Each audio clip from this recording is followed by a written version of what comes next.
I may have made videos like this on this subject, but I want to make one video to clarify a little bit on religious cultures.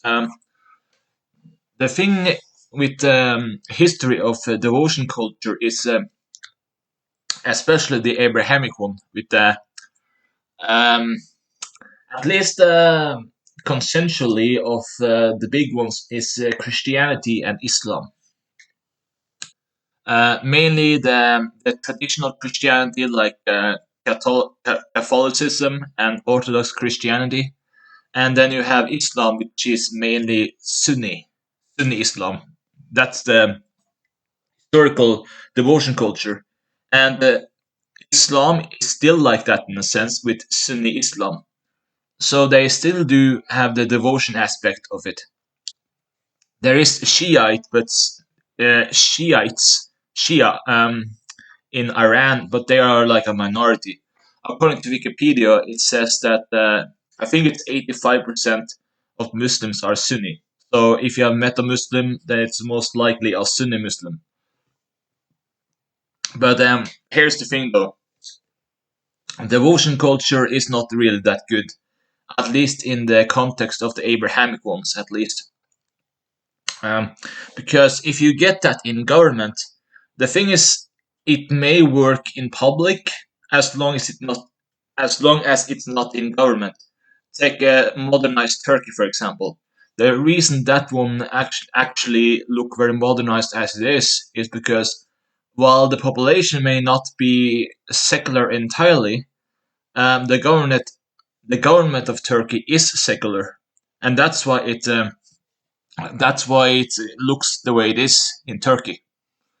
So that's the main problem: is um, devotion culture in government stagnates a society often, and that's why it doesn't work. So traditional Christianity and Sunni Islam is one of the main factors to why developments never really developed much. But the culture that see the developments is Protestant Christianity and secularism, which is secularism is, I guess, yeah, it's like you don't really are religious in a sense, but or it's the idea that the state should be religious. I think that's what secular means. But that's basically it. That the history of that is because Protestant Christianity developed work ethics, work culture, as compared to Catholics, where Catholicism basically had much rules on devotion, that you should devote your life to get to heaven, and you can see where that leads to. If you have that in governments, then the main focus is just to get to heaven. It's not about improving life quality or societal structures or anything like that. It's more about the devoted lifestyle you have in a sense. And that leads to lots of superstition, anti-intellectualism, and I'm not saying intellectuals can't be wrong. I mean, if you look at the past with communism, that intellectuals thought it was a good idea. So they can definitely have some screwballs in the intellectual fields too. But what I'm saying is, when you kind of have a culture that kind of stagnates on the development issue, then it's kind of a problem. So in terms of the devotion culture of traditional Christianity and Sunni Islam, it hasn't really helped much in terms of government, and that's what I want to say. Really, that they aren't really good cultures to rely on in terms of government.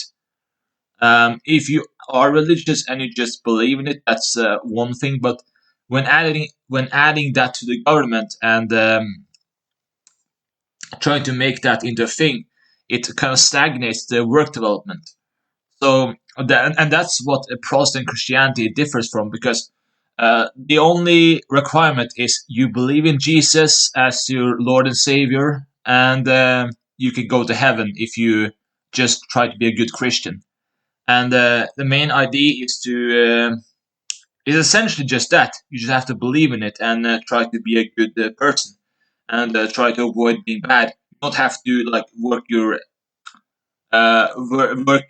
intensely to get to heaven like traditional Christianity or other cultures has in a sense with the whole devotion aspect. So it allows you to breed and create ideas and overall build a society that functions and develops, and that's the main difference. And that's why devotion culture in the long run doesn't really help society.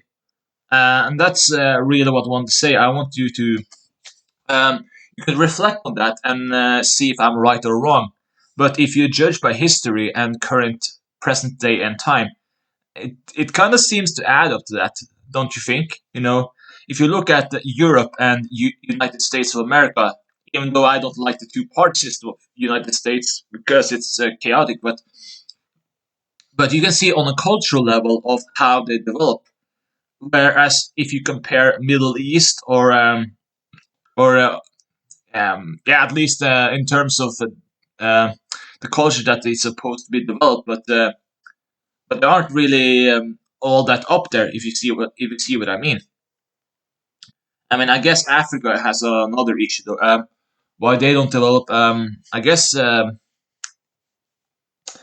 yeah, it's kind of a hard thing to say. I mean, some blame colonial forces from Europe in 1800s, but Africa has always been poor before that. So maybe they're just bad resources or something. But I don't know. I mean, question is if they had something to build up on that. And yeah, okay, that that one is a little bit difficult. I don't know what to say about that one. But but then again, I just think there was different cultures in a sense. Um, but in terms of corporations and such and greed, they aren't really doing anything to get independence in a sense. So from the clutches of the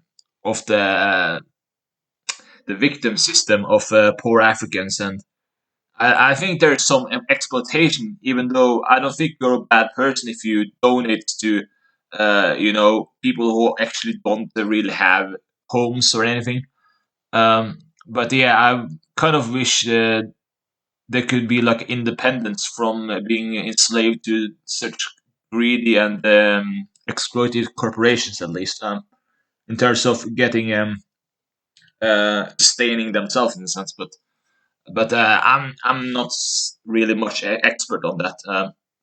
Maybe I'm just thinking out loud here, but you get my point.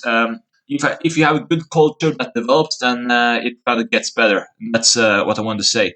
Thank you for listening, and bye.